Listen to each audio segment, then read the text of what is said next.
कृष्ण दामोदरं वासुदेवं भजे अच्युतं केशवं रामनारायणं कृष्ण दामोदरं वासुदेवं भजे अच्युतं केशवं रामनारायणं कृष्ण दामोदरं वासुदेवं भजे अच्युतं केशवं रामनारायणं कृष्ण दामोदरं वासुदेवं भजे श्रीधरं माधवं गोपिकावल्लभं जानकीनायकं रामचन्द्रं भजे श्रीधरं माधवं गोपिकावल्लभं जानकीनायकं रामचन्द्रं भजे श्रीधरं माधवं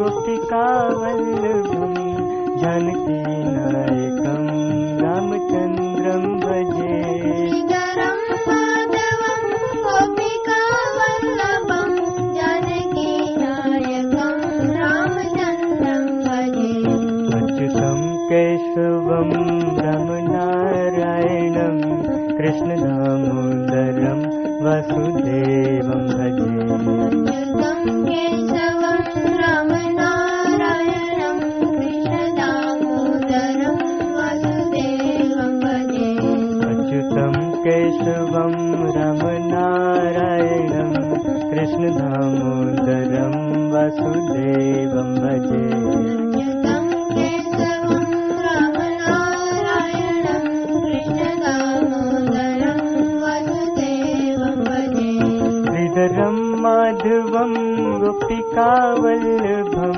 जानकीनायकं रामचन्द्रं भजे श्रीधरं माधवं गोपिकावल्लभं जानकीनायकं रामचन्द्रं भजे श्रीधरं माधवं गोपिकावल्लभं जानकीनायकं रामचन्द्रं भजे श्रीधरं माधवं गोपिकावल्लभं जानकीनायकं रामचन्द्रं भजे अच्युतं केशवं रामनारायणं कृष्ण दामोदरं वासुदेवं भजे अच्युतं केशवं रामनारायणं कृष्ण दामोदरं वासुदेवं भजे अच्युतं केशवं रामनारायणं कृष्ण दामोदरं वासुदेवं भजे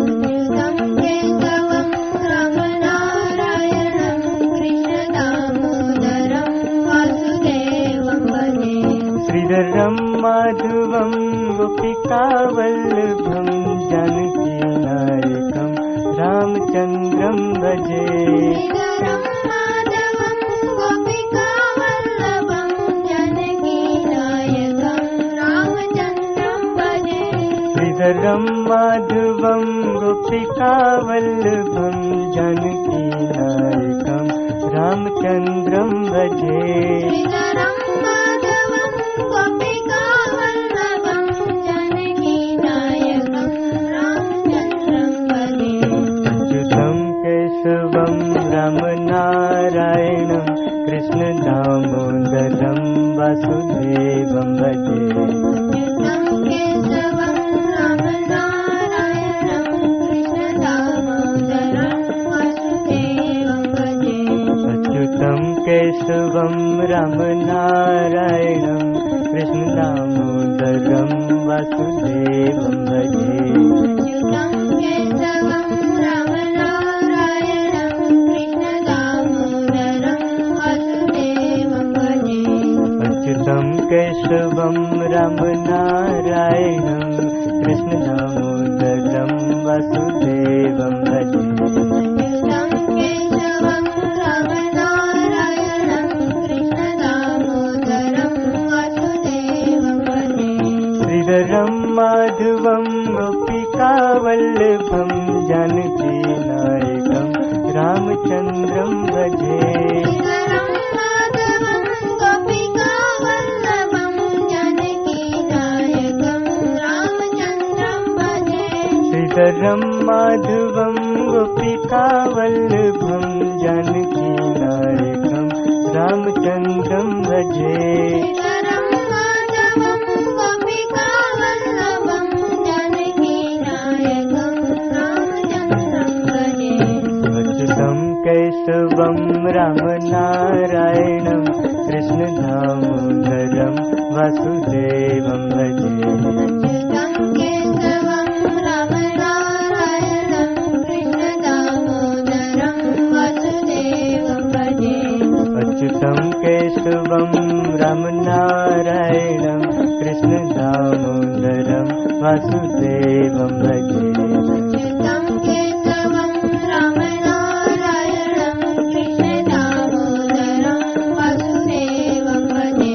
अच्युतं केशवं रामनारायणं कृष्णदामोदरं वासुदेवं भजे। अच्युतं केशवं रामनारायणं कृष्णदामोदरं वासुदेवं भजे। श्रीधरं माधवं गोपिकावल्लभं जानकीनायकं रामचन्द्रं भजे। श्रीधरं माधवं गोपिकावल्लभं जानकीनायकं रामचन्द्रं भजे। श्रीधरं माधवं गोपिकावल्लभं जानकीनायकं रामचन्द्रं भजे। श्रीधरं माधवं गोपिकावल्लभं जानकीनायकं रामचन्द्रं भजे। अच्युतं केशवं रामनारायणं कृष्णदामोदरं वासुदेवं भजे। अच्युतं केशवं रामनारायणं कृष्णदामोदरं वासुदेवं भजे। अच्युतं केशवं रामनारायणं कृष्णदामोदरं वासुदेवं भजे। अच्युतं केशवं रामनारायणं कृष्णदामोदरं वासुदेवं भजे। श्रीधरं माधवं गोपिकावल्लभं जानकीनायकं रामचन्द्रं भजे। श्रीधरं माधवं गोपिकावल्लभं जानकीनायकं रामचन्द्रं भजे। श्रीधरं माधवं गोपिकावल्लभं जानकीनायकं रामचन्द्रं भजे। श्रीधरं माधवं गोपिकावल्लभं जानकीनायकं रामचन्द्रं भजे। अच्युतं केशवं रामनारायणं कृष्णदामोदरं वासुदेवं भजे। अच्युतं केशवं रामनारायणं कृष्णदामोदरं वासुदेवं भजे। अच्युतं केशवं रामनारायणं कृष्णदामोदरं वासुदेवं भजे। अच्युतं केशवं रामनारायणं कृष्णदामोदरं वासुदेवं भजे। श्रीधरं माधवं गोपिकावल्लभं जानकीनायकं रामचन्द्रं भजे। श्रीधरं माधवं गोपिकावल्लभं जानकीनायकं रामचन्द्रं भजे। श्रीधरं माधवं गोपिकावल्लभं जानकीनायकं रामचन्द्रं भजे। श्रीधरं माधवं गोपिकावल्लभं जानकीनायकं रामचन्द्रं भजे। अच्युतं केशवं रामनारायणं कृष्णदामोदरं वासुदेवं भजे। अच्युतं केशवं रामनारायणं कृष्णदामोदरं वासुदेवं भजे। अच्युतं केशवं रामनारायणं कृष्णदामोदरं वासुदेवं भजे। अच्युतं केशवं रामनारायणं कृष्णदामोदरं वासुदेवं भजे। अच्युतं केशवं रामनारायणं कृष्णदामोदरं वासुदेवं भजे। अच्युतं केशवं रामनारायणं कृष्णदामोदरं वासुदेवं गोपिका वल्लभं जानकीनायकं रामचन्द्रं भजे श्रीधरं माधवं गोपिका वल्लभं जानकीनायकं रामचन्द्रं भजे श्रीधरं माधवं गोपिका वल्लभं जानकीनायकं रामचन्द्रं भजे श्रीधरं माधवं गोपिका वल्लभं जानकीनायकं रामचन्द्रं भजे अच्युतं केशवं रामनारायणं कृष्णदामोदरं वासुदेवं भजे अच्युतं केशवं रामनारायणं कृष्णदामोदरं वासुदेवं भजे अच्युतं केशवं रामनारायणं कृष्णदामोदरं वासुदेवं भजे अच्युतं केशवं रामनारायणं कृष्णदामोदरं वासुदेवं भजे श्रीधरं माधवं गोपिका वल्लभं जानकीनायकं रामचन्द्रं भजे श्रीधरं माधवं गोपिका वल्लभं जानकीनायकं रामचन्द्रं भजे श्रीधरं माधवं गोपिका वल्लभं जानकीनायकं रामचन्द्रं भजे श्रीधरं माधवं गोपिका वल्लभं जानकीनायकं रामचन्द्रं भजे अच्युतं केशवं रामनारायणं कृष्णदामोदरं वासुदेवं भजे अच्युतं केशवं रामनारायणं कृष्णदामोदरं वासुदेवं भजे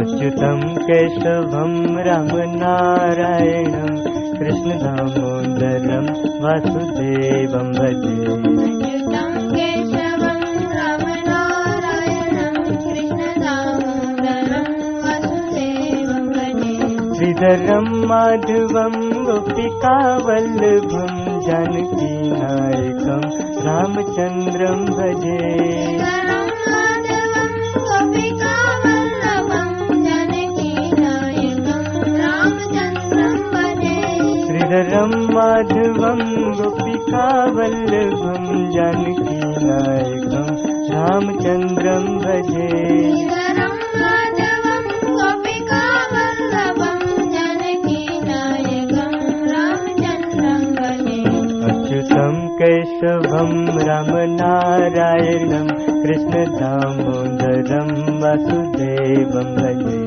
अच्युतं केशवं रामनारायणं कृष्णदामोदरं वासुदेवं भजे अच्युतं केशवं रामनारायणं कृष्णदामोदरं वासुदेवं भजे अच्युतं केशवं रामनारायणं कृष्णदामोदरं वासुदेवं भजे अच्युतं केशवं रामनारायणं कृष्णदामोदरं वासुदेवं भजे अच्युतं केशवं रामनारायणं कृष्णदामोदरं वासुदेवं भजे अच्युतं केशवं रामनारायणं कृष्णदामोदरं वासुदेवं भजे अच्युतं केशवं रामनारायणं कृष्णदामोदरं वासुदेवं भजे अच्युतं केशवं रामनारायणं कृष्णदामोदरं वासुदेवं भजे अच्युतं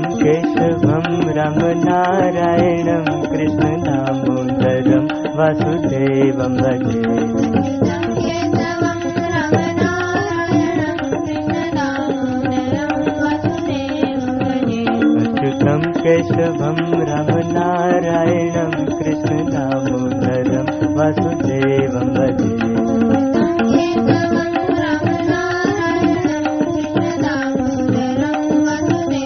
श्रीधरं माधवं गोपिका वल्लभं जानकीनायकं रामचन्द्रं भजे श्रीधरं माधवं गोपिका वल्लभं जानकीनायकं रामचन्द्रं भजे श्रीधरं माधवं गोपिका वल्लभं जानकीनायकं रामचन्द्रं भजे श्रीधरं माधवं गोपिका वल्लभं जानकीनायकं रामचन्द्रं भजे केशवं रामनारायणं कृष्ण दामोदरं वासुदेवं भजे।